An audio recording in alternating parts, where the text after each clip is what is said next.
Welcome to First Unitarian Society of Minneapolis, the birthplace of congregational humanism. We carry on that tradition of free thought today, dedicated to promoting a free search for truth, meaning, and justice. Our web address is firstunitarian.org. I'm David Breeden, Senior Minister. Welcome.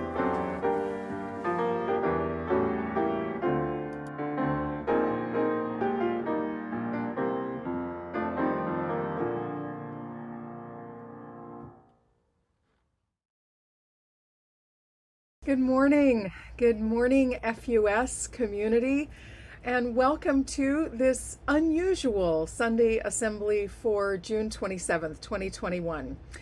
Today is unusual in the fact that we are going to have a short time, about 30 minutes, of gathering together. We're going to hear from all three of our ministers, from Reverend David and Reverend Jim and myself, talking about some things that are coming up this summer, and then what today will be like. And then we will cut over to the Unitarian Universalist Association General Assembly Sunday worship service.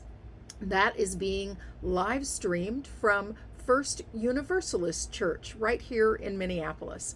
So I'll just say that the theme of this month is play, and our tech team is really playing in all of the technology to bring this to work today. We're very hopeful that it will come off without a hitch, and if we're not able to stream it just as we expect we'll be able to, the link for all of us to zoom over to the worship service at First Universalist will be provided for us. So you'll get more information about that. After assembly today, we will have our regular Zoom coffee hour. It'll probably be a little bit later than our regular time because the worship service starts at 11 o'clock. But we hope that if you wish to discuss what you heard or saw, especially the vibrant music that will be available during the GA worship service, that you'll come to our coffee hour right after that assembly closes. So I hope that will all make sense as we go through the morning.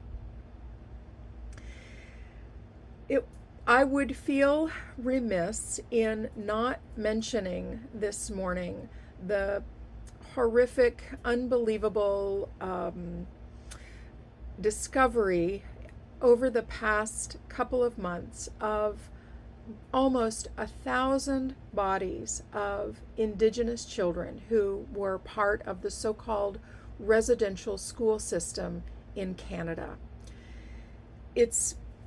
The horror of it is beyond imagining, and yet Indigenous people in Canada have been telling us for decades about the children who went missing.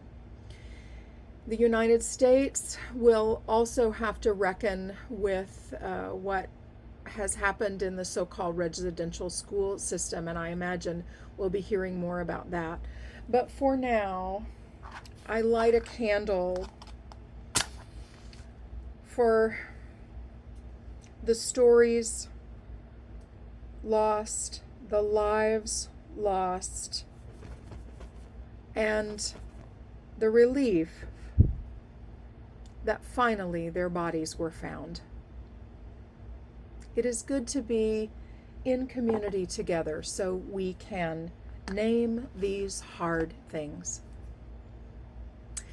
And now let's turn to Reverend David, who's in the Upper Assembly Hall at FUS, who's going to tell us a bit about what's happening this summer at the Society.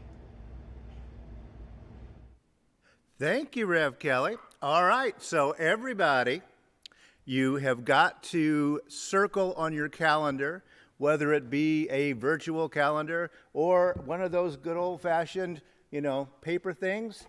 Circle July 18th when we will be back in the building. Come on down and join us for the first time. We've been in here for almost 16 months at this point. So that's the big news. Come on down Sunday, July 18th for assembly. And that is thanks to the hard work of all of our FUS volunteers over these many months, including the FUS board, our reopening task force, and of course, our tech volunteers.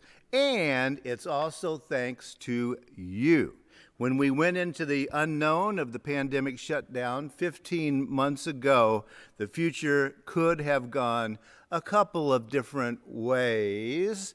Thanks to our members and friends, we're coming back stronger than ever. Thanks.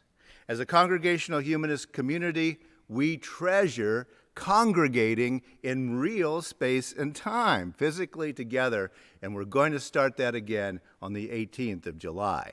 After this experience, however, we don't intend to be the same as we were before the pandemic.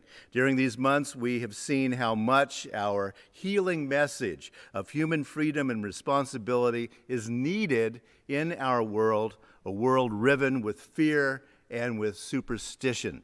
From now on, FUS will be an institution without walls, and our message will be going out into the world 24/7. Again, thanks to our tech team. Traditionally around here, summer has been a quieter time. This year, however, we will be plunging in head first, which I suppose is a swimming metaphor. We'll be cannonballing into the pool this summer season. So join us around here to have a really good time. The world has changed, and we are changing with it. To give you a taste of what's going on this summer, next week, the first weekend in July, will be a question box assembly.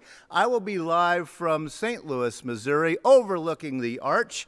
So send me questions and I'll be answering them. Now, why am I doing that? That's to give all of our tech team time off for July 4th, because it's actually on the day. Then, the next Sunday, July 11th, the last time that we'll be doing this virtual stuff, we hope, I'll be talking about that daily thing. That's what we're calling it. Joining me will be Besa Buil. Besa is a humanist celebrant and certified spiritual director. She is from Miami, of Cuban descent, and has a wonderful story of a woman of color breaking into the humanist and Unitarian Universalist world, what she's experienced with that. And she is one of my students in my humanist program, and she will be talking also about what she's going to be doing as a capstone experience to finish her master's degree. And yes, it does involve getting to know you, and you will love to get to know Besa. Then, July 18th, the building reopening. I'm going to be calling it Living into Our Responsibility. The sad fact is that several individual evangelical churches have more social media followers than the entire UUA and the American Humanist Association combined. We can accept that as a fact and just the way it is, or we can ask ourselves why and what can we do about it? How can we face up to the new medium and get out our message of love and hope? July 25th, my talk will be titled Art and the Mystery. Some people call it the holy, some people call it sacred. I call it art, and we'll be dealing with some ideas about the artistic life, and that's on July the 25th. Then on August 1st, join our seasonal celebrations team for our Lamas celebration, a yearly celebration. Hear from Phil Duran and also from our very own Eclectics. And yes, we will be baking bread and selling bread here in our building. Lamas. Cool. Then on August the 8th, join me and FUS member and UU minister in training, Anthony Cruz. You know that Anthony is a member, and many of you have gotten to talk with Anthony over time. He is going on into the ministry, having finished his internship in New York City just a couple of months ago. And, Anthony is a young queer person of color from Puerto Rico. He has a story to tell about Unitarian Universalism and humanism and his path into leadership in those fields. Then August 15th, join FUS member Mickey Morissette. You've heard from Mickey before, and you know that she is the owner-editor of the Minnesota Women's Press. This current issue, don't miss it. Be sure you get out there and find it somewhere. It is about women of color who are rebuilding North Minneapolis even as we speak, and Mickey gets to know these women, and it really has a powerful message for us. Then, on August the 22nd, hermeneutics of the black body. What the heck is hermeneutics? Well, as you know, we have our FUS-affiliated humanist clergy, Jay Hooper, who is getting his PhD and also is doing the dissertation at the moment. And that dissertation is about somebody who's absolutely fascinating. Now, hermeneutics is a theological term, right? But it means reading. How do you read something? And you can read something in a lot of different ways by changing your mind. So hermeneutics of the black body. Jay has been looking into a fascinating young man from the early 20th century who was almost literally kidnapped from Africa. We're not talking the 1600s, we're talking the 1900s. Prince Kaboo, who was brought to this country as a Christian, and then the Christians in the Midwest begin to project onto this black body all these ideas of Christianness and how they saved him from the heathen Africa. It's an amazing story, and Jay has a very interesting way of looking about this. So, the humanist look at the hermeneutics of a black body. Then on August the 29th, Greg Bonin, who is sponsored by First Unitarian Society in his search for being a humanist leader and also a Unitarian Universalist minister. Greg Bonin will be talking about On Humanism, Embodiment, Braided Utterances, and Whiteness. Greg is all about embodied humanism. He's an absolutely brilliant speaker, and his hermeneutics is about queer theory. So you're going to love hearing from Greg, and that'll be on August the 29th. Then on September 5th, that'll be our Labor Day weekend, I will once again be doing our question box assembly, just so that we again can let everybody have a nice long Labor Day weekend. And then, guess what? September the 12th will be the beginning of our new program year. Yes, we'll see what's going on for our 2021-2022 year. It's going to be a big one right here in our building. And so you're not going to want to miss a minute of what's going on at First Unitarian Society this summer. And now, Rev Kelli and Rev Jim are going to talk about Unitarian Universalist General Assembly and what's been going on this week. Take it away, Rev Kelli. Thanks, David. Oh, such exciting things happening at First Unitarian Society, and exciting things happening around the Unitarian Universalist Association. This week, as you may know, has been our General Assembly. The second year it's been virtual, and I have been participating in many of the online activities. Not as many as I could. You could just spend 24/7 accessing all of the workshops. There's an on-demand video library that I'll continue watching as I've got some things bookmarked.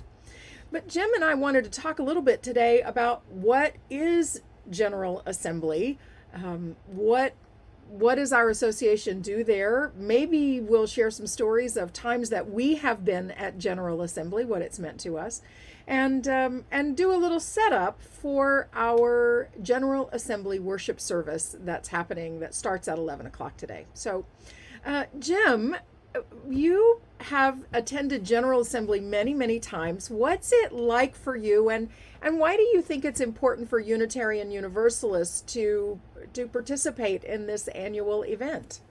I know, I had such a good attendance record until the pandemic. I had perfect attendance for a number of years in a row, almost 9 years in a row, I think it was. So yeah, I wanted to also just talk about the language of General Assembly for one thing.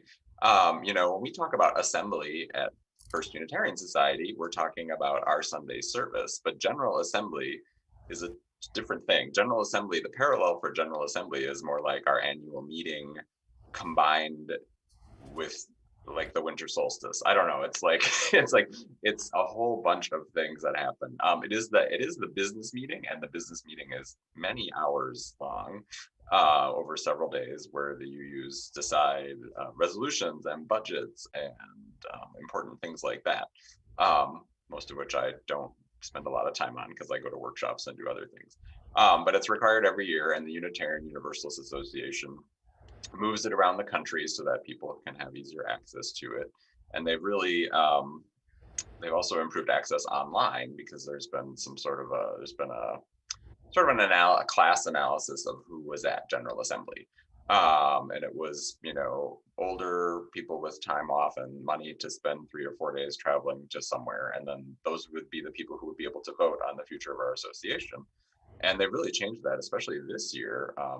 My partner is a big UU, and he said that this year delegates don't even have to register for GA. They can represent the congregation without actually having to register. And that's a great change, because that is actually true democracy. And we are eligible to have delegates as part of the UUA. It's proportional. It's not like the Senate. It's more like the House of Representatives. It's a truly more of a democratic institution. And so that's how it works. And yes, I go every year. I learn tons of things in the workshops. It's three things. It's four things. It's like going on Sunday morning, every morning for 3 or 4 days. It's like our forum or our workshops. It's like celebrations, because there's dancing and music and all kinds of things. And then it's like an annual meeting. And so it's all these things combined. And, Kelli and I had a dream of this year. It was supposed to be in Milwaukee. It was going to be so close. And we were going to get a bunch of US people to go there. And we were going to meet a bunch of other humanists. There's a lot of humanist UUs who go. And that would be a good way for us to feel a little more connected to the denomination. Because I know we've heard from some people that feel a little separate from Unitarian Universalism, because we're kind of off to one side. With our more humanist congregation. Other congregations are more mixed, but it's a big tent, and it's a fun tent to be in. If you realize that it is a big tent, and that we can belong there. I think those are the main things I was going to say. It's just an extension of our democratic ideals. This national organization, we obviously are democratically run. This goes way back. I won't bore you with too much church history, but it goes back to 1648, when our Puritan ancestors decided that each congregation could decide its own fate. And we have obviously decided our own fate for more than 100 years, and made our own decisions, and been our own best congregation to serve the people we have. And it's fun to be in a big room with a lot of other self-determined congregations, but also but they also come together because there's more power in a bigger group. We can do more social justice things. Can I say one more thing, Kelli, about just say all you want? I know I don't want to use the whole time. We sometimes get the question of why do we belong to the UUA, because we are a little bit different from the kind of the mainstream congregations. But again, it's the collective power of our diverse congregations. We also make use of the UUA. It's actually a very useful thing for us. It's the process by which you get trained ministers. And it's a pretty rigorous process that Kelli and David and I have all gone through. And I would say we turned out pretty well. So we like to support that system, because, you'll need more ministers in the future. And we use a lot of their resources on things like human resources or social justice resources, or just how to run a congregation, things like that. They're really helpful with those kinds of things. Religious education resources. And tons of religious education resources. Excellent. Yes. Yep. And I also want to talk about, but there's also the giving component. Like when we give to the UUA, we help the whole country. We often talk about, what do we get for our money? Well, it's a little bit like paying your taxes, because you help congregations that are less fortunate than ours, and congregations that are in small congregations in red areas of the country, where they are the only progressive anything for miles around for people to go and find. And there will never be purely humanist congregations in some of these smaller communities, but a UU congregation, a diverse UU congregation, is a sustainable place for people to land. our own Kelly Clement serves a small UU congregation that sprouted up about 10 years ago with substantial help from guidance from the larger denomination. And now it's a thriving institution in an area where there's progressive religion is hard to come by. And so by being part of that, we help the whole country. So those are most of my notes. Oh, thanks, Jim. Thanks for that. Some happy times for me are sitting next to you during events at General Assembly. It's always fun to run into people and feel like we're part of something. Right, and we run into our former interns. Like I see Matthew Johnson, who was at FUS intern a long time ago. We see Jane, who was an intern a few years ago. We're able to celebrate milestones with those people. Kendall Gibbons is often there. We see our former ministers. Mark Gibbons is there. It's a kind of a little bit of a UU family reunion, and it turns into a bit of an FUS family reunion too. So This year at the Service of the Living Tradition, which is the time when milestones in ministry are notated, one of those is the in memoriam, and when ministers are deceased. And so, of course, this year Corin Arisian's photo came up, and he was honored in that moment. And so it's just a way to feel like a little bit like a family reunion. Jim, you said a couple of things that I want to lift up. A couple of things that happen are the ways that we participate in social justice and announce actions of immediate witness. And so there's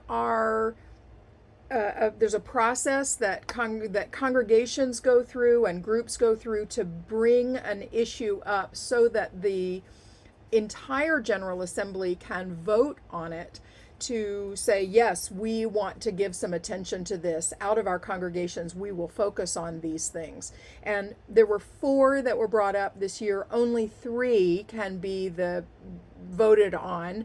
And so the ones that have to do with protecting LGBTQ and especially trans people who are both in our association and in the larger community, that we want to address anti-trans legislation. There's so much that's coming up right now in various states and so on. So our association said, we're not down for that. We are going to protect trans folks, non-binary folks in our midst. The second one was protecting voting rights. It was really about the raft of laws that are coming up to limit democracy, and that we really want that on our radar. And then the third one was about after the pandemic, how we address some of the injustices that we saw. Here we are coming back into the world, and not much has fundamentally changed. So that's one of the ways that we're doing that. I'll just lift up a couple of other things. There were a number of, you mentioned class and the availability of General Assembly to everyone. There were a couple of really great workshops on looking at classism and facing down classism in our association. And I thought, that would be really good for us to look at. As a middle-aged, middle-class white woman, I know that I have some blinders on and I see things in certain ways. And what Unitarian Universalism always does is ask me to draw the circle wider.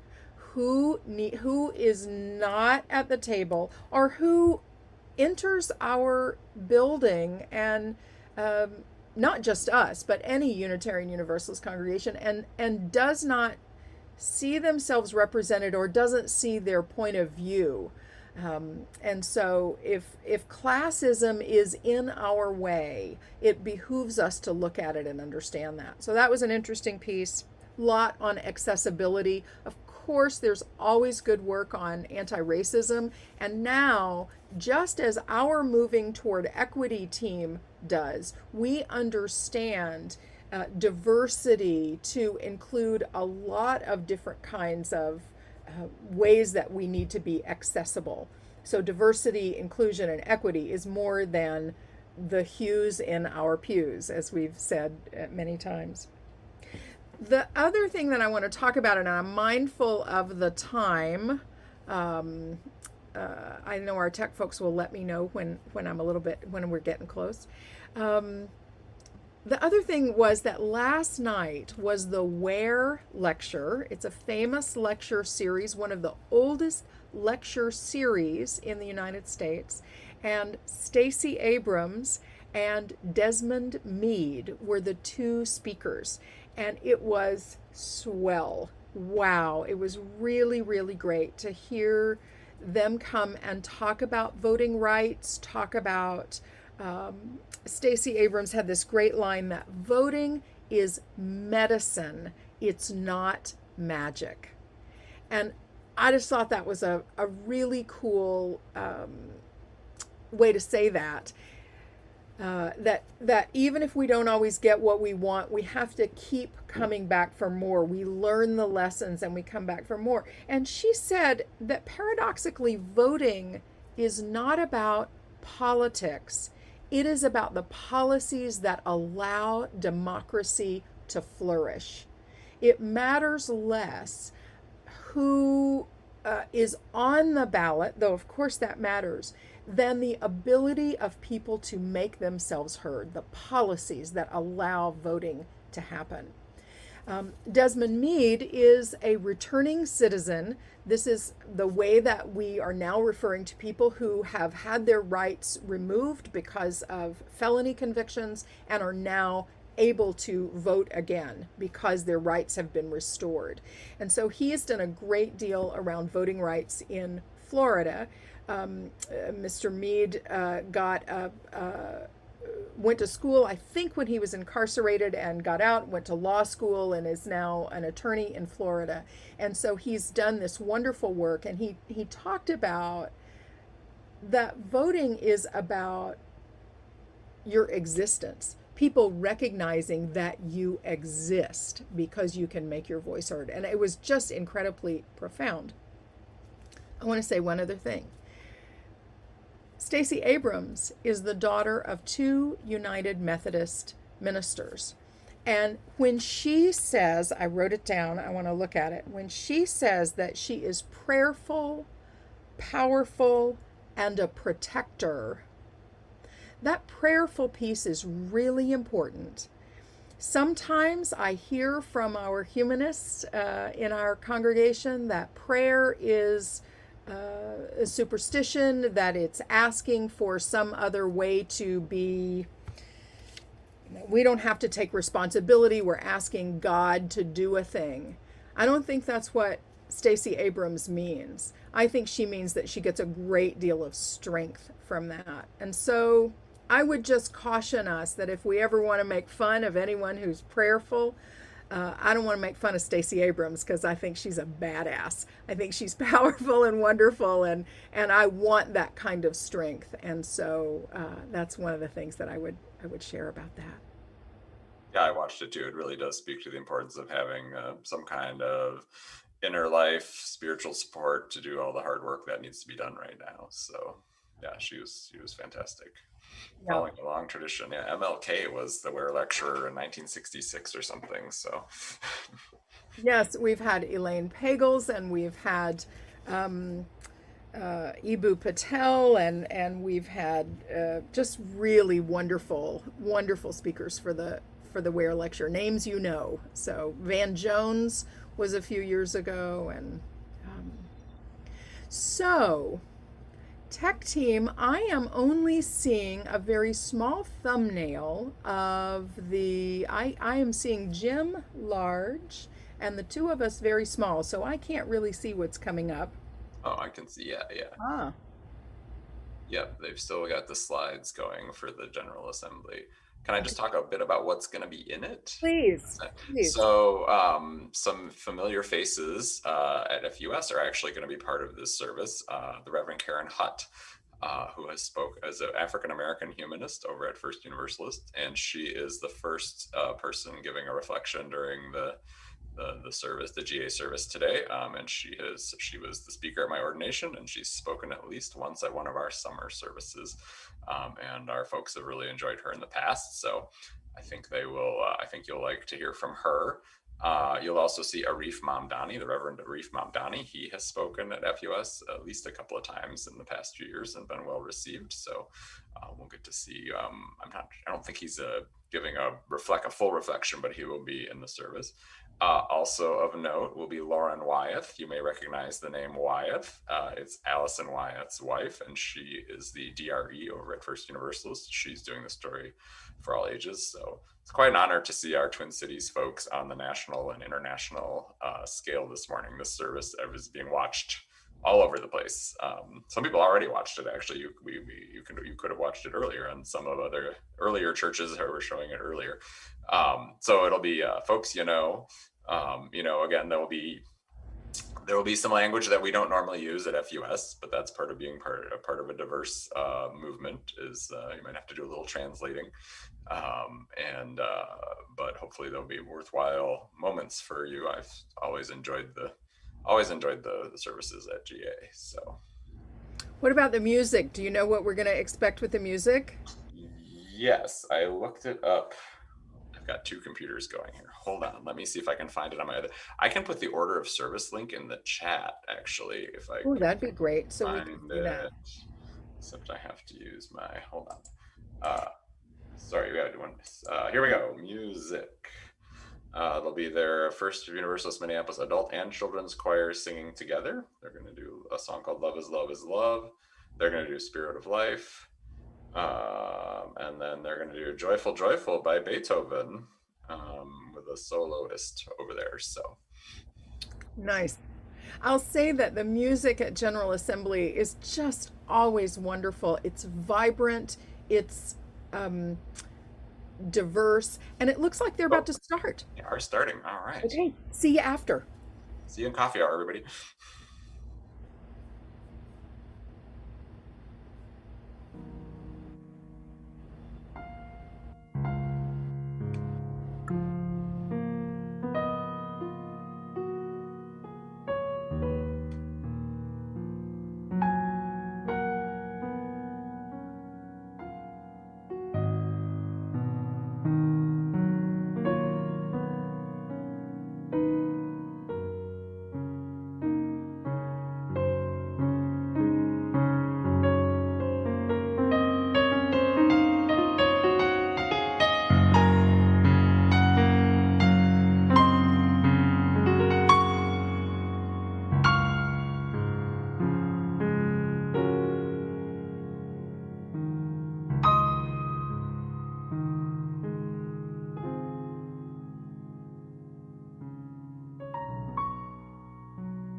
Welcome, everyone, to the Sunday morning worship service at the 2021 General Assembly. My name is Jennifer Crow, and I'm one of the ministers at the First Universalist Church of Minneapolis, and we are so glad that you are here with us. If you're joining us live on Sunday morning, we hope you'll use the chat if you're able, and let us know where you're coming in from, and say hello to each other there. First Universalist Church is a faith community that welcomes, affirms, and protects the light in each and every human heart, that listens deeply to where love is calling us next, and with humility, compassion, and courage, acts for justice in the world. We do all of this as a faith community that is deeply committed to dismantling white supremacy culture and building the beloved community, a place where all can be free and feel a sense of belonging and wholeness. We welcome you to this place and space. We come to you today from Minneapolis, Minnesota, from First Universalist Church, from the shores of Bede-Makaska and the contemporary and traditional homelands of the Anishinaabe and Dakota peoples, the original stewards of this land. We come to you uplifting the name of these lands and the community members from these nations who reside alongside us. We come to you from Falcon Heights, from Brooklyn Center, and from George Floyd Square. We acknowledge the trauma that is deeply embedded in the foundation of this country, the genocide, enslavement, and ongoing occupation and oppression that has impacted indigenous communities, communities of color, and immigrant and other communities, the culture of colonization and white supremacy that injures us all. We acknowledge the communities of resistance that continue to side with love, teaching us through their persistence, courage, and creativity that another way is possible. Here in this particular place, and in all of the places that you are, we invite you to bring your full self into the present moment. Breathing in and breathing out, we connect across space and time. We heal ourselves and each other as we tell the truth in love. Welcome once again to this shared experience of hope and healing.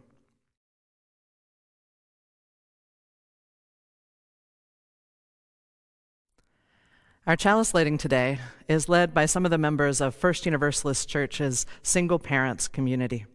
These families have been meeting faithfully together over Zoom throughout the pandemic, offering care and support to each other during these challenging times. Please join us in lighting your own chalice as we light our chalice led by Reverend Sarah Smalley and these families. Please join in the words for the lighting of the chalice. Love is the spirit of this church, and service is its law. This is our great covenant. Together in peace. To dwell together in peace. To seek the truth in love. And to help one another.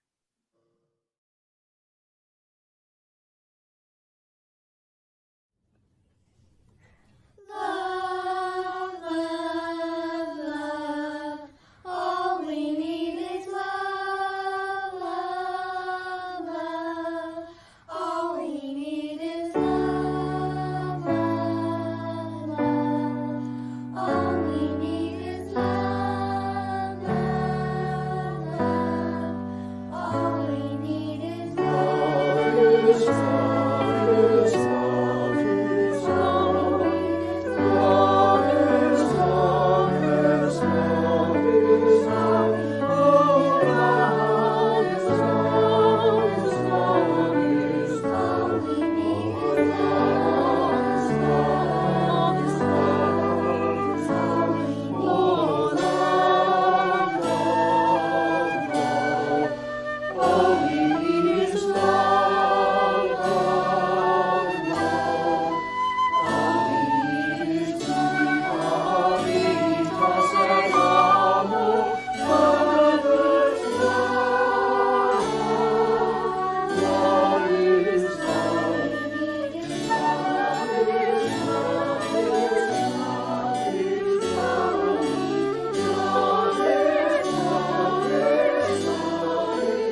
Hi, I'm Lauren Wyeth, and I'm here to tell a story. And in particular, I want to talk with the kids because I'm going to tell you about a time, kind of a long time ago, when I learned something really important from my son. My son Ames and we were hanging out one Sunday afternoon, not really doing that much. And apparently I was humming under my breath. I was humming this tune. And Ames was about maybe 5 years old, but somehow he'd never heard this song before. So he asked me to sing it to him. And so I did. It's the one that goes like, on top of spaghetti all covered with cheese, I lost my poor meatball when somebody sneezed. And Ames listened really closely. And then he got really serious and he demanded, sing the rest. And so I did. It rolled in the garden and under a bush it goes. And then at that point, Ames's lower lip starts sticking out and his forehead starts getting all wrinkled up. And I was surprised. I stopped and I said, what's up? Are you okay, honey? And he goes, keep singing. So I did. But when I sang, and then my poor meatball was nothing but mush, Ames just started crying, tears running down his face. And I was shocked and I was like, honey, what's the matter? And Ames just said, sing it again. And I said, but isn't the song what's making you cry? And he nodded and I said, but I don't want to make you cry. And he goes, Mama, sing. Now, I really didn't want to sing something that was clearly breaking his heart, but Ames was 100% clear. So even though it was really hard to do it, I sang the song again and he kept crying. And then he wanted to hear it all the way through again and then again until finally he was all cried out. And only then, when he was resting his head on my shoulder and he was patting my arm, really exhausted, only then was he ready to talk. And I asked him, what was making you cry? Was it that they lost their lunch, that their lunch rolled away? And Ames told me, no. And I could tell it was really hard for him to say this next part, but he said, it was the poor meatball. Poor meatball. Well, ever since that day, Ames and a lot of other kids too, many of them at my church, they've been teaching me something really important. They've been teaching me that when we feel compassion, when that wells up in us, it's natural and it's good to move in closer, even if it hurts. So we can use our hearts and our minds and our bodies to understand what's happening. And when we grown-ups, when we try to distract kids from what's painful or broken that they notice in the world, we're not actually helping you. I didn't know it back then, but Ames really needed me to sing so that he could better understand the meatball. Now, sometimes we adults might feel unsure about whether you're ready for certain conversations, because sometimes really young people ask really hard questions, like, why doesn't that person have a place to live? Or why are the police hurting people instead of protecting them? Or what if my pronouns that people are using don't fit? What then? But if you're asking, you're ready. You're ready for the conversation. You want to understand, right? And it's our job.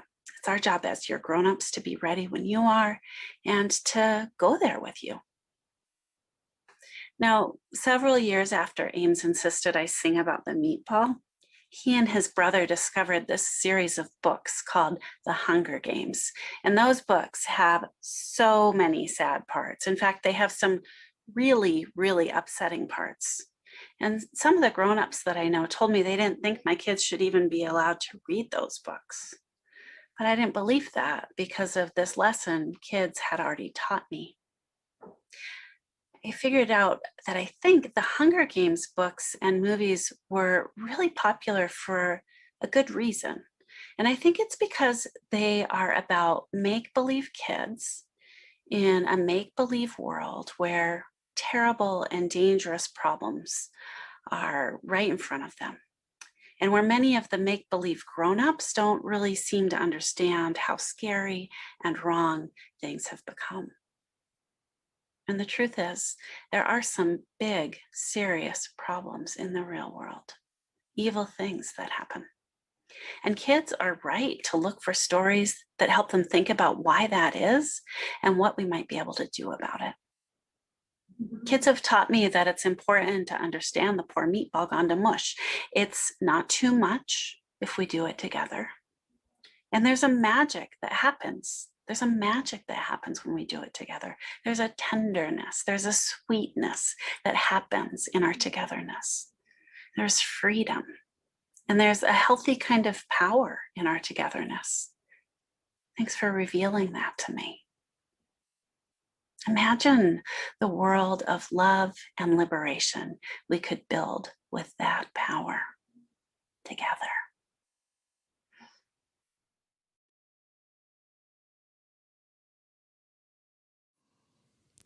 As we do every year at General Assembly, this morning's offering will go to a 501c3 that describes themselves as a multiracial, interfaith organization committed to justice issues of greatest importance to the residents of Milwaukee, a city afflicted with racialized and concentrated poverty.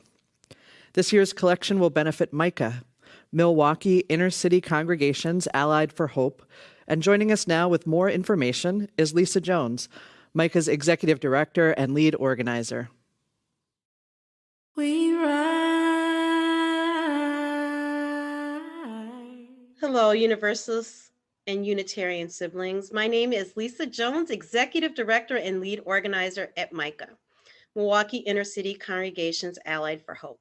Micah thanks Unitarian Universalist Assembly and our local UU congregation for choosing us to be your special plate collection for your General Assembly. Micah, since 1988, has been on the ground and in the fight for permanent beloved community that Dr. King spoke about. I'd like to share with you a video of our work over the last 2 years. My friends, let's rise up together to make Milwaukee, Wisconsin, and the nation a healthy community free from all oppressions. We rise, humbly hearted rise,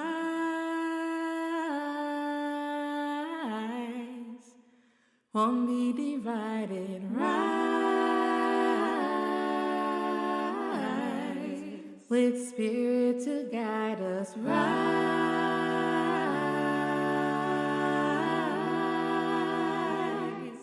in hope, in prayer, we find ourselves here. In hope, in prayer, we're right here. In hope, in prayer, we find ourselves here. In hope, in prayer, we're right here, and we rise.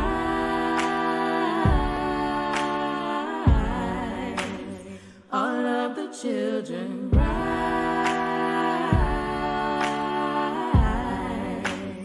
Elders with wisdom rise. Ancestors surround us rise.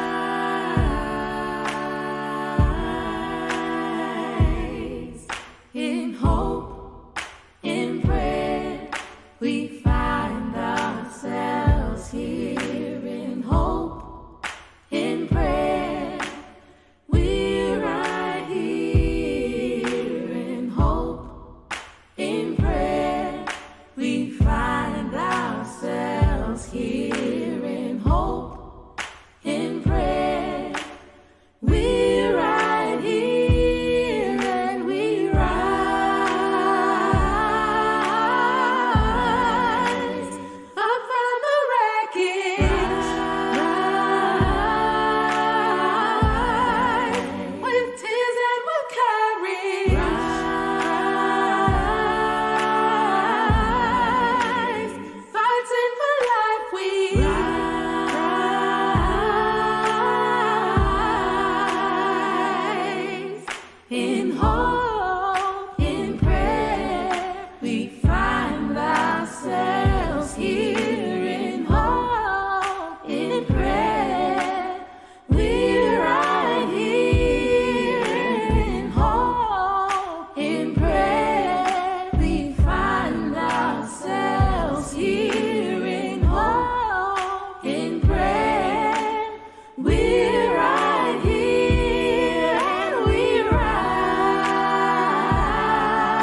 His Spirit to guide us.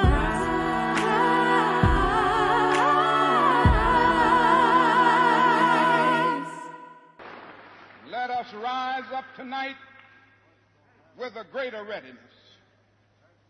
Let us stand with a greater determination. And let us move on in these powerful days, these days of challenge, to make America what it ought to be.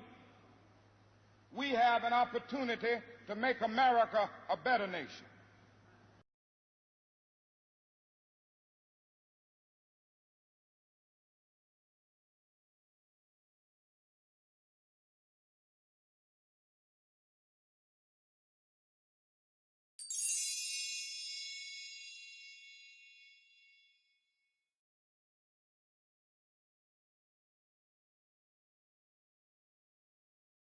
Good morning. I'm Amy K. Bryant. I'm the artist in residence here at First Universalist Church in Minneapolis. For Black people living through the tyranny and oppression of anti-Blackness, singing can be an act of rebellion. It is technology for self-care, and it can also be a cauldron for cultivating joy. I offer you the following humming meditation in the spirit of that resilience and revolution. So I'm inviting us into a body-mind meditation together today. You are the expert on your body-mind. Please change or adapt any of the instructions I'm about to share to meditate in ways that honor and support your body-mind. Find a position that honors your being, that helps you be more comfortable. Relax your gaze or close your eyes if you prefer. Take in a slow, easy breath. And on whatever note you like, please hum. Let your body tell you when to inhale and when to hum. There is no one to keep up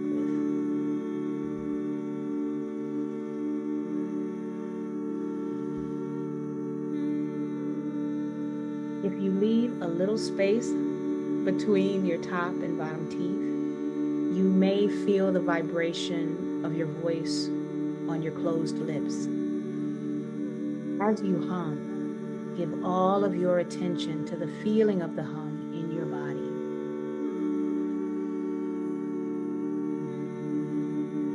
Keep your attention on your breath as it enters your body, expanding your rib cage and turning into sound when you exhale.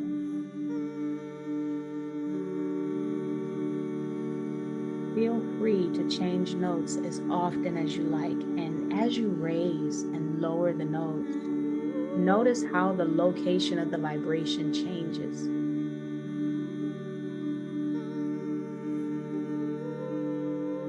When you notice your mind wandering, say to yourself, thoughts, and then give all of your attention back to the vibration your voice makes in your body.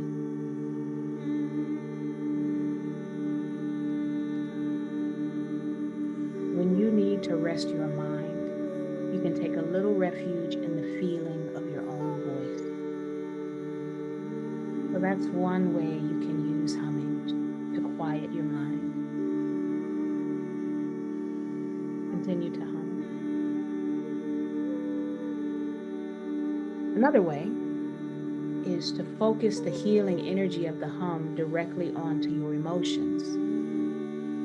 As you continue to focus on your breath and vibration, take a moment to identify where whatever emotion you're feeling is living in your body. Let go of the story, the why of it, and just observe the emotion in your body.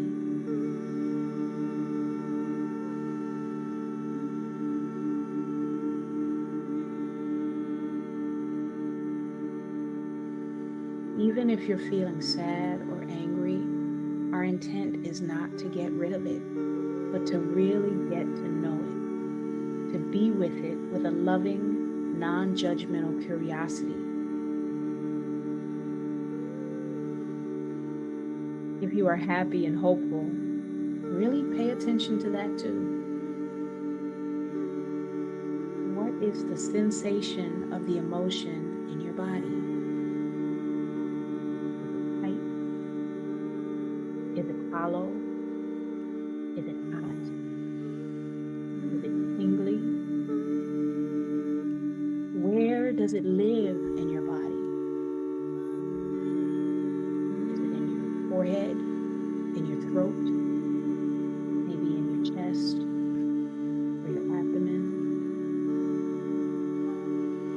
maybe in your pelvis? Place your hand on the spot where you feel the emotion in your body. Continue to be with the emotion with a loving curiosity, and on your next exhale, send your hum to that spot. Really bathe that emotion and that part of your body in the healing sound and vibration of your voice.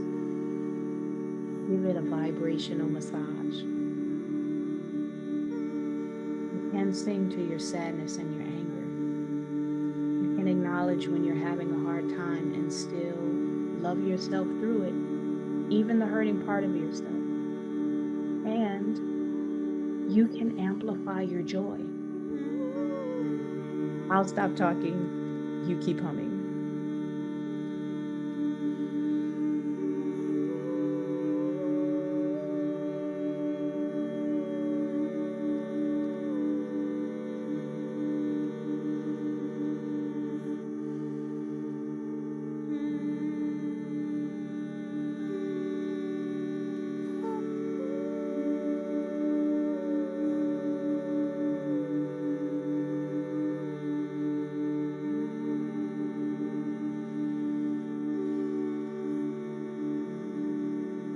Let your next inhale be the beginning of the final hum of this meditation.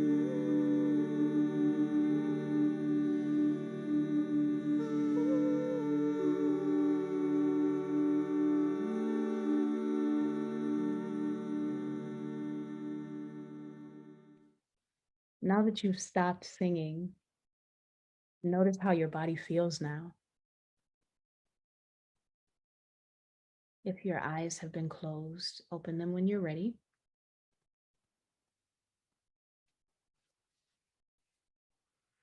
Singing is a component in rituals across cultures because of its healing power.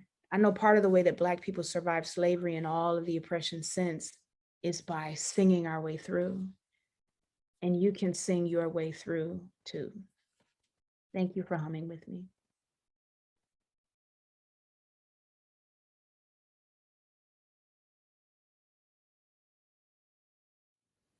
My name is Arif. Welcome to a time of prayer. I invite you to put down what you're holding. Let your body come into presence and awareness. Yo soy Julika. Te invito a un espacio sagrado. Te invito a rezar conmigo.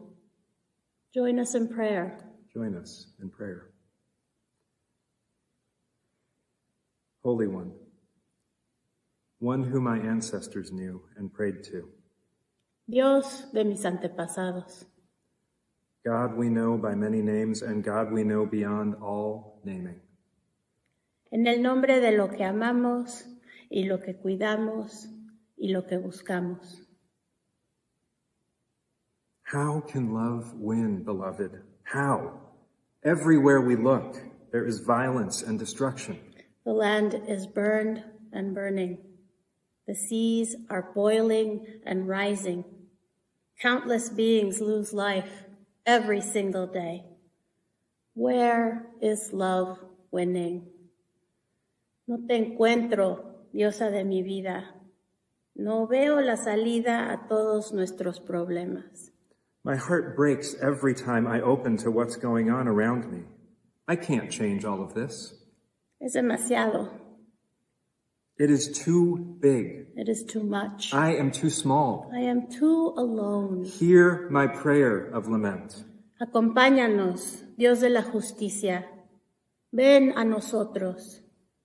Hear my prayer of hopelessness. My heart is broken. May I rest, may we rest in broken-hearted silence.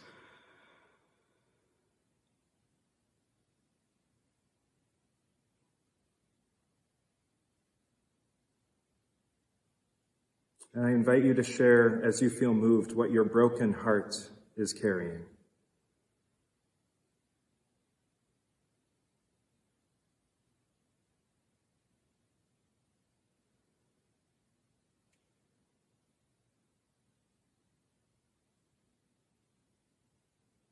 Out of this silence, I hear the voices of my ancestors. I hear the call of the future. My great-great-grandchildren call to me. The world is too big when I make it too big. My work, our work, is maybe not to win, but just to try. Maybe love is already winning. El amor ya está ganando. My great-great-grandchildren are cheering us on. You don't have to win everything. Just hold the space. Just hold the space. We are coming. Ya venimos. Love wins when my resolve does not waver. Love wins when I nourish even a tiny ember of hope. El amor gana cuando me pinto la cara color esperanza. Love wins every time one of us takes one small action in the service of a wider and bigger love, a bigger we. Then hear our prayer of hope. Hear our prayer of possibility.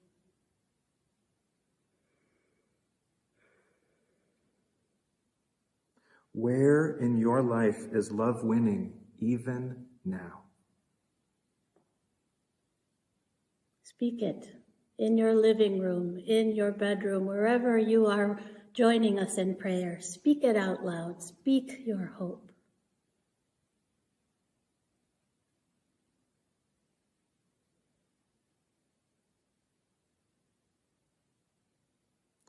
We may or may not change the world. That is not ours to know, but love wins when we hold on to ourselves. When we hold fast to one another. When we keep faith with each other and make room for more and more and more to join us. Juntos, adelante, más y más cada día. Just hold the space. We are coming. Amén. Bendito seas, benditos seamos todos. May it be so, and blessed be.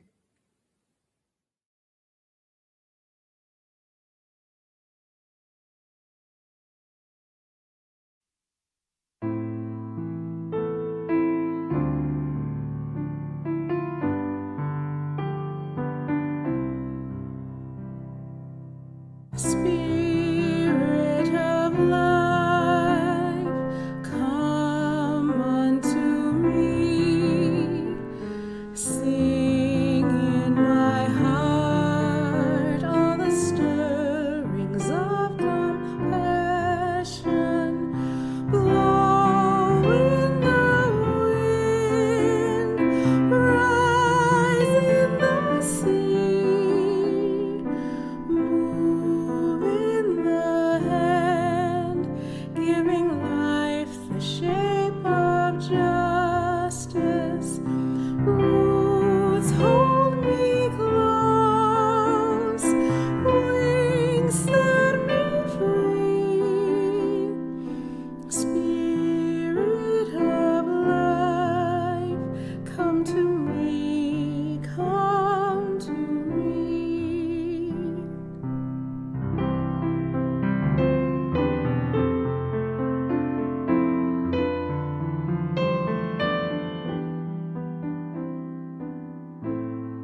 Hi, my name is Johanna Macby.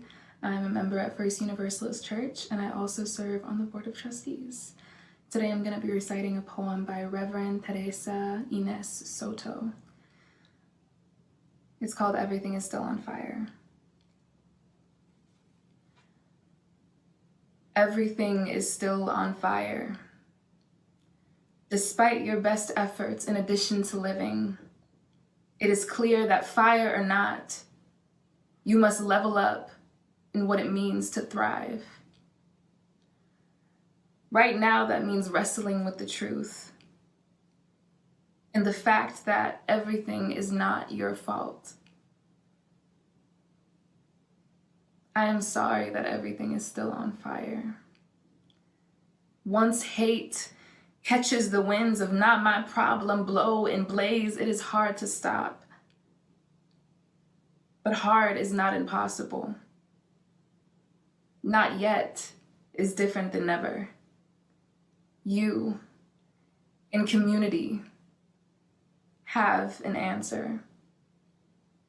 You have a response to systems of power and control and to the cost of suffering. You and your community together are the answer.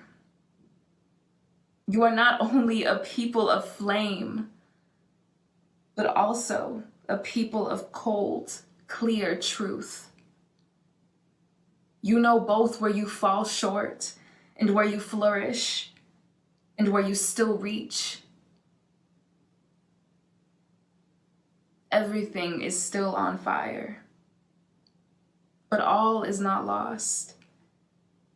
You remain more nimble than steadfast, more unshakable than swayed by the latest rage. You are here to put out the ravenous flames and heal the world.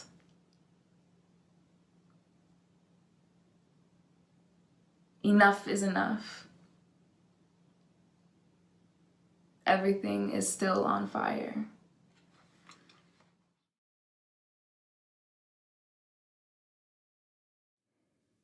In 1967, Douglas Turner Ward wrote a play called The Day of Absence. The play starts off with a town in absolute panic. Something was terribly wrong. Half the people had disappeared. In fact, all of the black people in the town had disappeared. A scene from the play. Jimmy, they gone. Henry, not a one of them in the street, not a one of our homes, not one singing, not one walking down the street. The last living one of them, nowhere to be found. What are we going to do, Mayor? Keep everybody together. Keep your head on your shoulders. They can't be far, probably just hiding somewhere. Jackson. Yes, sir, Mayor? Immediately mobilize our Citizens Emergency Distress Committee. Order a fleet of sound trucks to patrol the streets in the Negro alleys. They can't remain hidden for too long. Tell everybody just to calm down. Everything's going to be under control. Then have another squadron patrol some more alleys and find out if they're hiding somewhere where we can't find them. Ordering them out one by one. Wherever they are, by God, we will find them. If we have to dig them up from the ground ourselves, we're going to find them niggers. Now, the play is performed in whiteface with black actors. And it goes on to depict the chaos that occurs in this small town without black people. But where do they all go? Why did they all leave? Will they ever come back? what prompted them to leave in the first place. In many ways, the disappearance of Black people from this town disempowers white supremacy. Without Black bodies, white supremacy becomes non-functional and inert. Without Blackness, whiteness is dangerously feeble, feckless, and frightened by its own shadow. Since it is historically irrational and nearly impossible for Blackness to enter into any kind of fruitful relationship with the concept of whiteness, Black liberatory responsibility and rationality is the only path forward. One form of this rational Black resistance that has proven highly effective throughout the Black diaspora is that of fugitivity. The philosopher in the discourse of Professor Fred Moten defines Black fugitivity as a disavowal of and disengagement from state-governed prospects that attempt to adjudicate normative constructions of difference through liberal tropes of freedom and democratic belonging. Black fugitivity is a desire for and a spirit of escaping and transgressing the proper and proposed. Friends, fugitivity means always running away from. The ontologically embodied challenge for African Americans to leave that random social notion of slaveness. Because of this inheritance that we have incurred, it is deep within my Black DNA to escape. Years ago, I was on a tour of a plantation with a Native American friend of mine. And while the tour guide was giving some very vague descriptions describing the antics of this plantation, I decided that I was going to make history come alive with my friend. And we started to play a game with the tour guide and the other tourist of running away, of hiding around every corner, telling them to shh, we're trying to escape, massa. We attempted to do this throughout the tour, and while our reenactment caused great consternation for our guide and the other tourists, it was the only response we could have had, freeing ourselves from the proper and proposed government-sanctioned limitations placed on us by this historic plantation. The demarcation of Blackness necessitates our fugitivity. In the play, Blackness disappeared from that town. They left because of the gratuitous acts of harm inflicted upon them. They left because they had plans to build communities like the Blue Maroon community in the Blue Mountains in Jamaica. They left because they had ideas to produce an economy like the fabulously wealthy Black Wall Street of Tulsa. They left because they had dreams for their children in the swamp schools on stilts off the eastern shores of the Carolinas.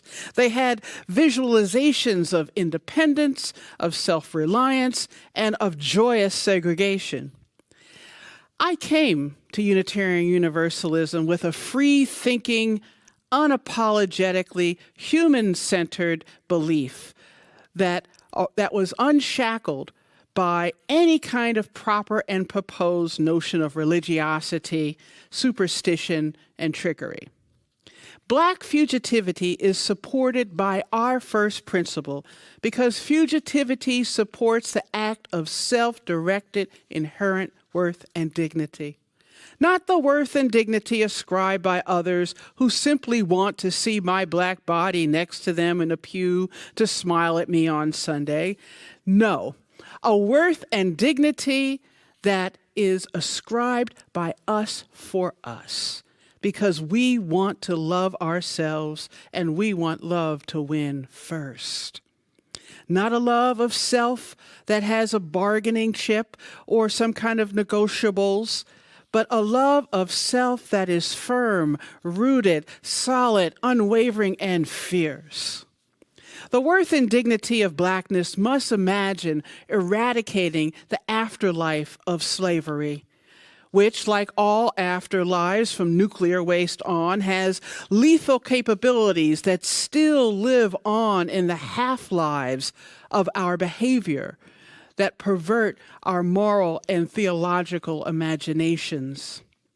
We also cannot simply say we believe in hope for systemic reform, prayers for a better day, and conditional mutuality.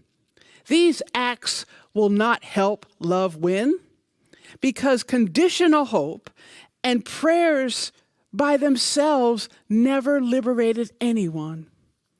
Fugitivity is not unknown to Unitarian Universalists. We know that it's because of our ideas. Michael Servetus, because of his rejection of the Trinity and eventual execution by burning for heresy, knew what fugitivity was. He survived running from town to town and place to place, writing and publishing his radical thoughts while resisting the prescribed and proper Trinitarianism of Calvin. Ethelred Brown in Jamaica had found his way to the Unitarian Universalism by rejecting the Trinity. And as a Unitarian Universalist minister, he received nominal and limited support. And it was all conditional from the Unitarians. But he started a successful black church in Harlem 100 years ago. Reverend Brown, like so many black Unitarians and Universalists, over the last 175 years became fugitives within our faith, seeking theological and religious freedom, only to be met with racism, tokenism, and pet-like curiosity. Remember, the Unitarian Universalist Black Fugitivity Walkout in 1967? Black ancestral commitments to humanism is seen in these freedom-seeking behaviors. Fugitivity, escaping, marooning, and hiding. These techniques have been the avenues to realize our humanity as we resist the anti-humanism of whiteness. Along with our indigenous siblings, our commitment to our inherent worth and dignity makes us the first humanist in North America. Think about it. Think about it, friends. Think about it. Will the black people ever come back to that town? What happens when we focus on the fugitive instead of the emancipated? What might we learn about justice from the runaway slave, the outlaw, the maroon? Is justice something that is state-sponsored and can be bestowed, or must it be fashioned from the broken shards and bits and pieces of life in the swamps and the hills seeking freedom? Can the memories, experiences, and unreconciled grievances of fugitivity expand our vision of the future in America? Now, at the end of the play, the town is in absolute disarray. In fact, they're thinking of calling in the National Guard to do laundry and cook for them. They just don't know what to do without blackness. The mayor pleads on a loudspeaker, "Please come back, y'all. For my sake, please, all of you, even you questionable ones, I want you to come back. I promise no harm will be done to you. There will be no revenge disallowed to you. We'll forgive everything. I'll kiss even the feet of those shoes of the first one that walks up and returns to show up. Just come back, please."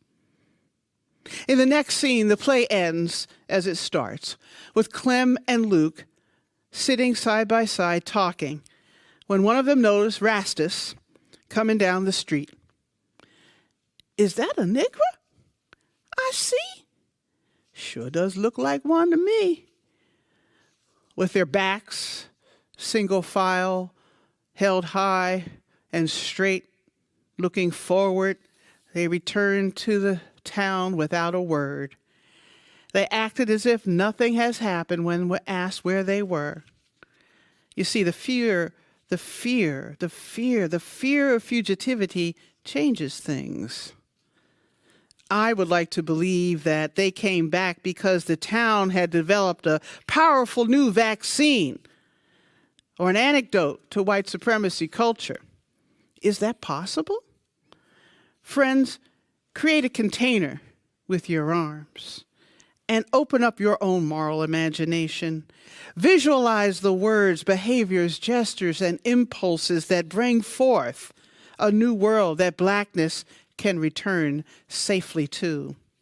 Let us create a vaccine for the contagion of white supremacy. Let's replace the symptoms of perfections with the cure of appreciation. Can you see that? Let us replace the urgency of white supremacy culture with measured discernment. Let us acknowledge our fear and relinquish defensiveness. Let us replace the characteristic of objectivity with particularity. Let us replace the characteristic of power hoarding with sharing and listening. Let us replace the characteristic of fear and open conflict with honesty and authenticity. Let us replace the characteristic of paternalism with real mutual regard. Let us stop thinking there's only one right way and cultivate cultural humility. If we do this, we will replace some of our individualism with communion. Now that we are filled up with an aspiration to imagine a new culture, ask yourself, friends, this question. Is this country, is our faith, is America ready for the fugitive to really return? Is this country redeemable? What will you do to help us figure it out? Blessed be, and amen.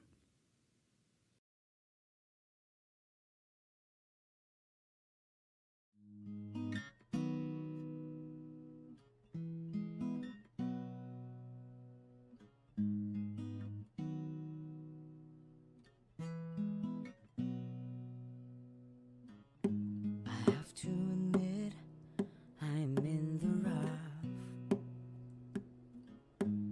Try to forget, but it's just so tough, yeah.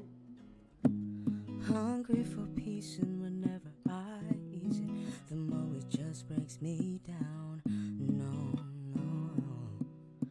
but I still hang on. So if there's no pressure, there'll be no diamonds. So I don't mind it coming my way, no. I'm tired of putting out the fire. Freedom is all I desire.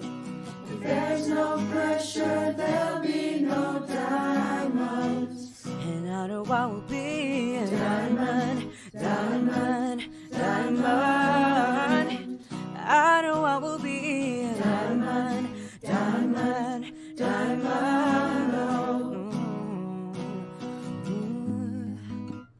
People say they hear you, but they don't really understand. It's really so exhausting. They're trying to reach out for someone's hand. Keep on telling me it gets better. It's hard to see when all I get is bad weather. No, but still I know, yeah. If there's no pressure, there'll be no diamonds. So I don't mind it coming my way, no. I'm tired of putting out the fire. Freedom is all I desire. If there's no pressure, there'll be no diamonds. And I know I will be a diamond, diamond, diamond. I know I will be a diamond, diamond, diamond. Home for me, press on me, I don't mind seeing it coming my way. Unfold me, press on me, I don't mind seeing it coming my way. Unfold me, press on me, I don't mind seeing it coming my way. No. Unfold me, press on me, I don't mind seeing it coming my way.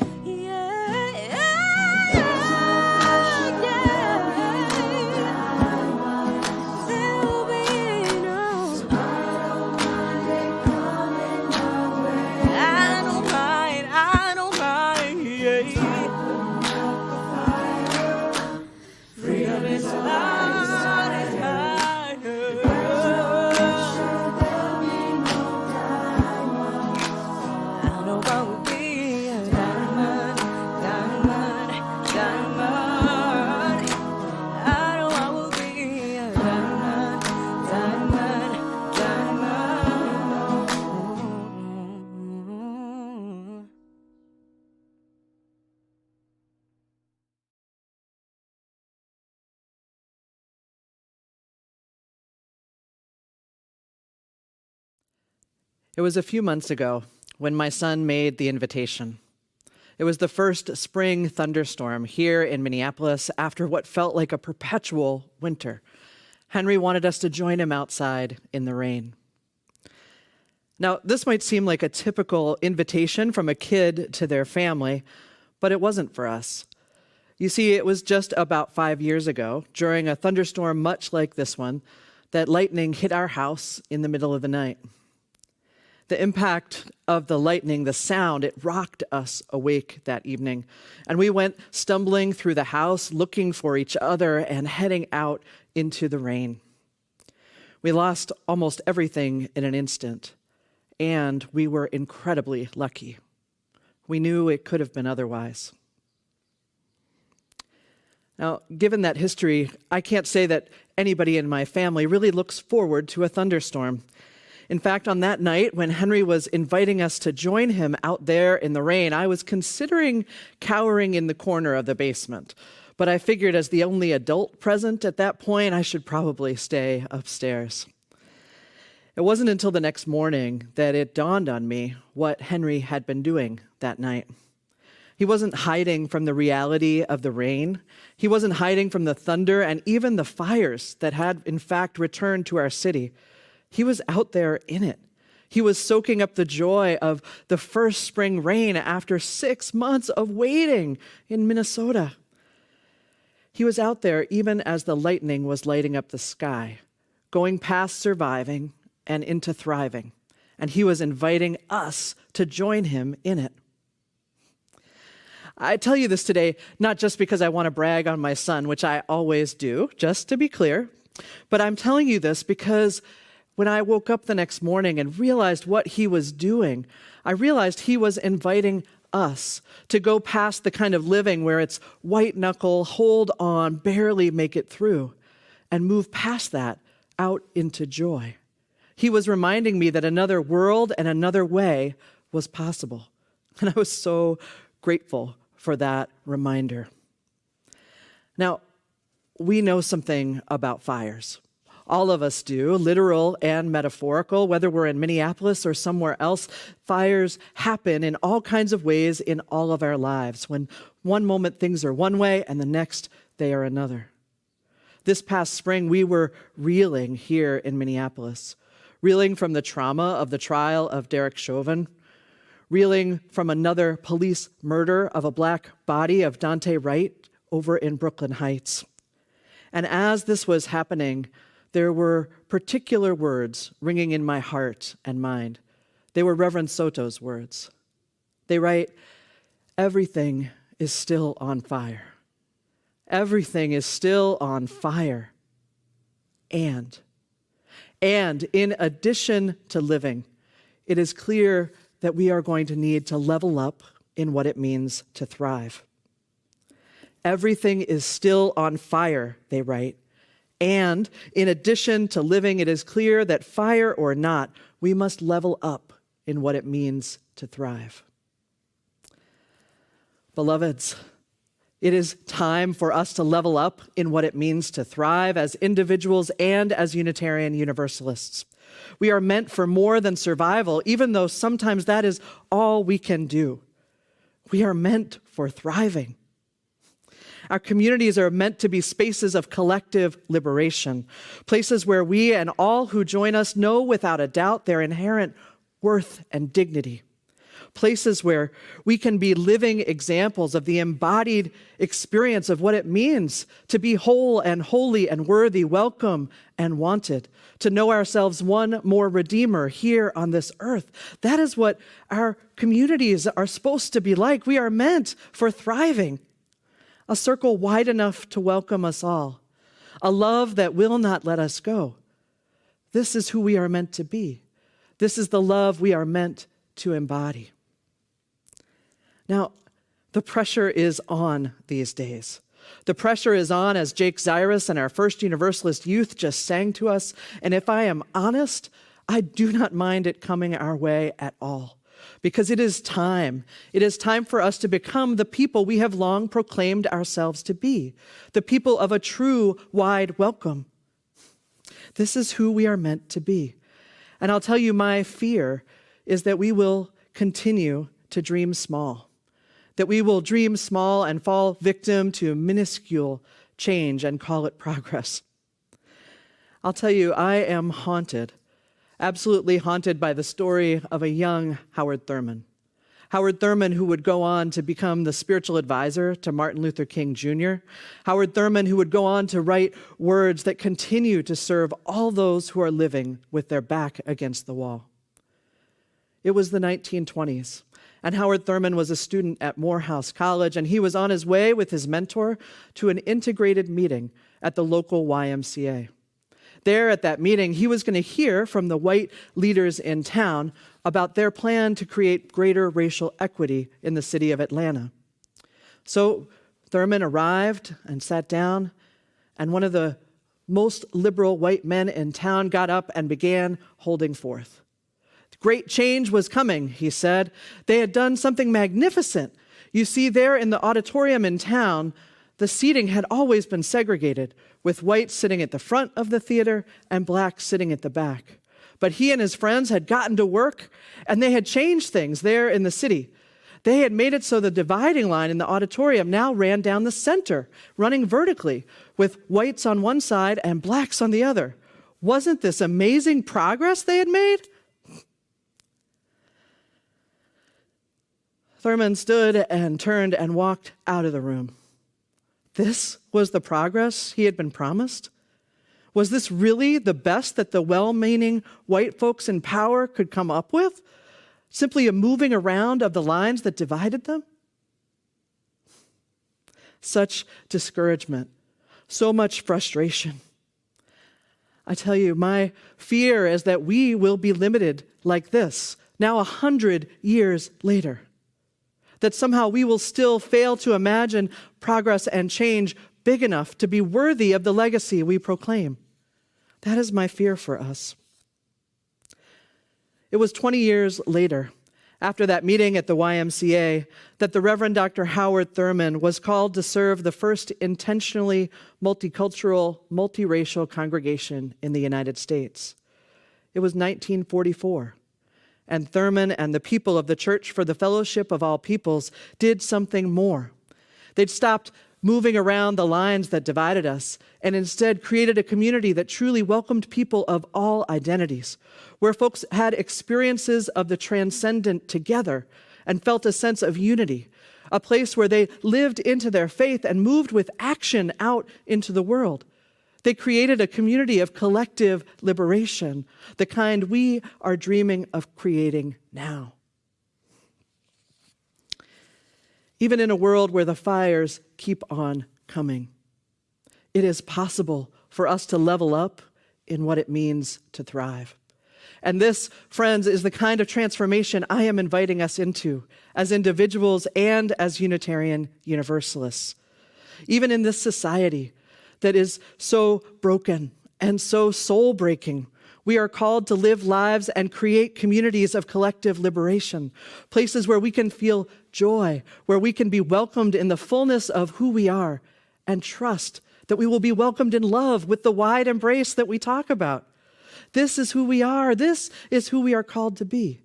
We can do this.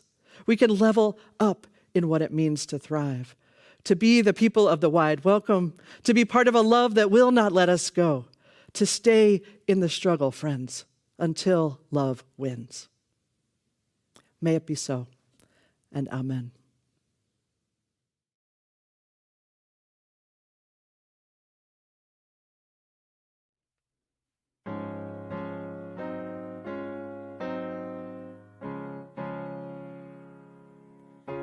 Joyful, joyful love, we adore thee.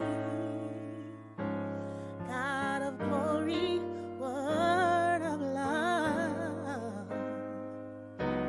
Hearts unfold like flowers before thee.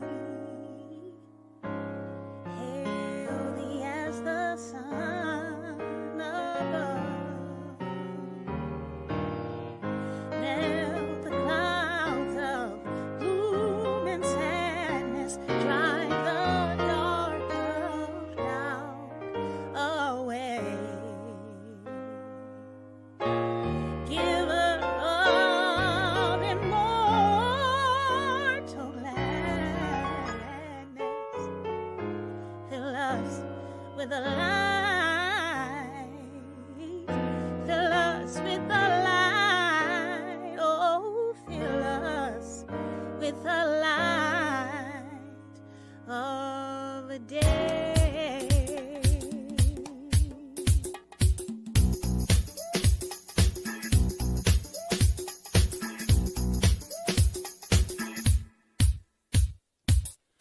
Joyful, joyful love, we adore thee. God of glory, word of love. Hearts unfold like flowers before thee. Hail thee as the sun above. Melt the clouds of gloom and sadness. Drive the dark of doubt away. Drive it away. Giver of immortal gladness. Fill us with the light of day. Light of day.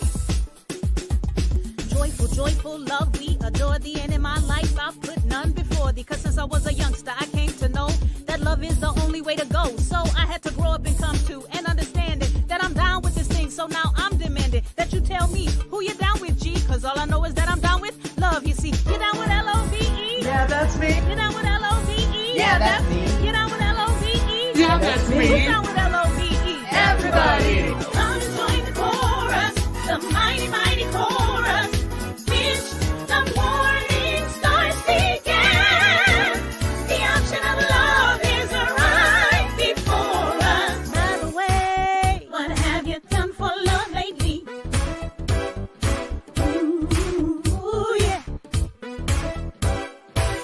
What have you done for love lately? Love watch is over.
Beloveds, may you each know yourselves as the beautiful and important people that you are.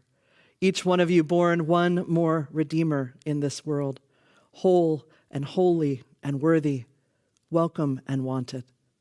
And then, friends, may you go share this love with the world. May it be so. Amen.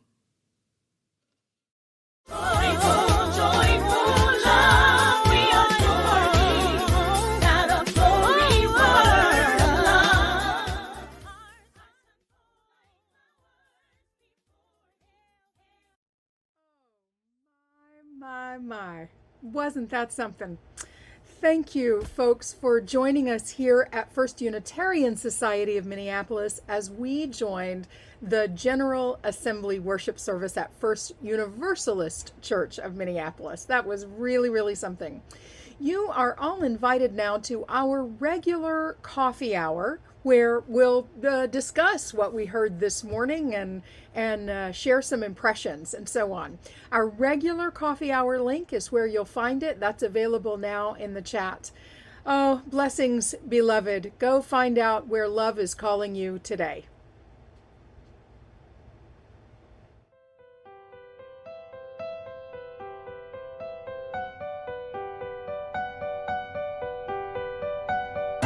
Thanks for listening. You can find much more about humanism and what's happening at First Unitarian Society in Minneapolis by visiting our website at firstunitarian.org.